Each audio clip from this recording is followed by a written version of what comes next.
Is checking countries off of a list like the pinnacle of your travel success? Or are we simply just scratching the surface of fully embracing these different cultures and environments that we travel to? So welcome to the concept of slow travel, a journey that promises not only destinations, but further depth, as well as a whole new way to experience the world.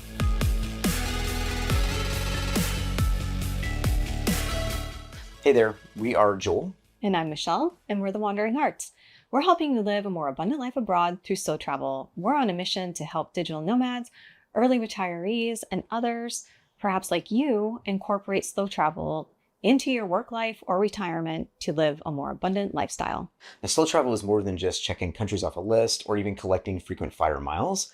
It's really more about living intentionally by savoring every moment, as well as learning from the different cultures directly through immersing yourself in them more thoroughly, as well as learning a little bit more about yourself along the way. So, have you ever returned from a trip feeling like you need another vacation just to recover? I know we have, especially when I was working full time, a 9 to 5 job.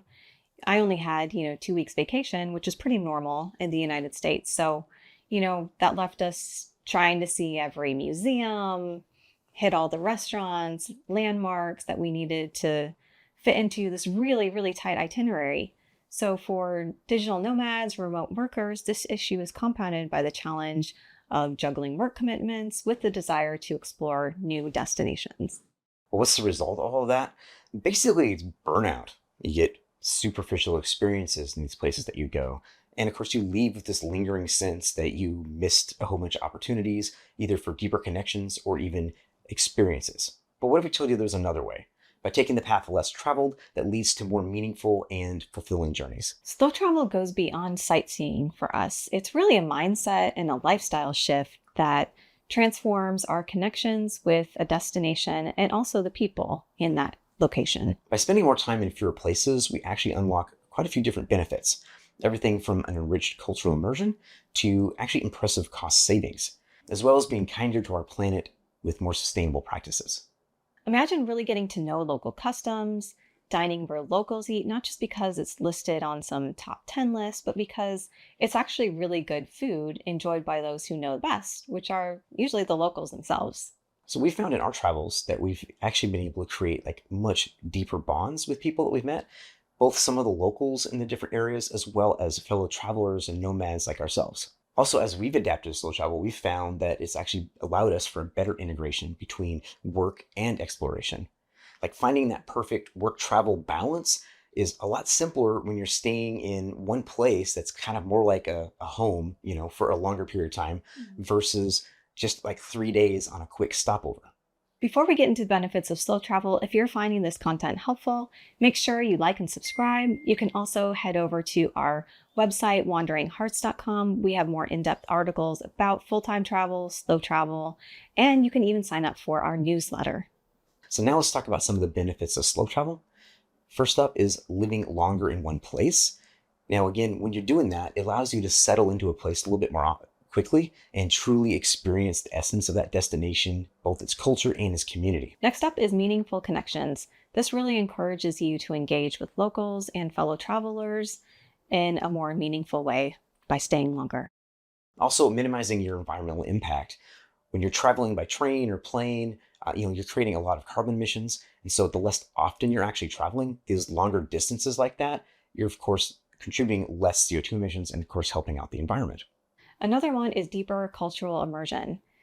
By immersing yourself in the local community, you'll get a much more authentic experience than if you were to just stick to the touristy areas. And we've definitely found that to be true for our longer term stays. Also, it reduces your stress levels. We've found that by traveling slowly, we actually are able to eliminate all that pressure you get from trying to see a bunch of things and knock off your checklists, allowing for basically a more leisurely pace of exploration. Next up is enhanced creativity and inspiration. So really getting to know your new surroundings can kind of spark your creativity. It gives you new perspective, ideas, there's new sight sounds, and it can really enhance your experience. Another benefit of slow travel is that we actually end up saving a lot of money by booking places for longer periods of time. We've found that we often get discounts of 50% or even more for like a month-long stay versus trying to stay for a week or even like days. Our next one is cost efficient travel. So, by staying longer in one place, you can save a lot more money on flights and train tickets just because you're just not moving around as often as maybe every week or every couple of days. Next is work travel balance. Now, we briefly mentioned this already, but what we're talking about here is like how slow travel can really be a great way to kind of balance that out a better, especially your travel goals with your other commitments, whether they're work or with family or anything else like that.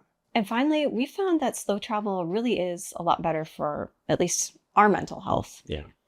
Finding a balance between exploring your destination and also taking time to relax and, and giving yourself, I don't know, just some me time, Right.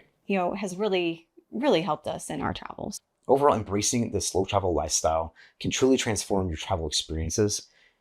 Whether you're exploring cobblestone streets in a historic town, hiking through a beautiful landscape, or even just simply enjoying the local culture by sitting at the edge of a cafe and just watching people, walk around and whatever. So embracing the art of slow travel allows you to savor each moment. Yeah, we've really experienced that firsthand. Just adopting slow travel has not just changed our travels, but really reshaped our entire approach to living. Mhm. We believe it can do the same for you. In the next episode of our slow travel series, we're going to dive a little bit deeper into these benefits of slow travel. If you've got any thoughts or questions about transitioning into this lifestyle, be sure to share them in the comments below or wherever you can. We'd love nothing more than to engage and exchange ideas on how you can make this a more meaningful and abundant life for yourself. If you're looking for inspiration from our journeys and practical tips on how you can integrate slow travel into your lifestyle, you can sign up for our weekly newsletter or visit our website, wanderinghartz.com.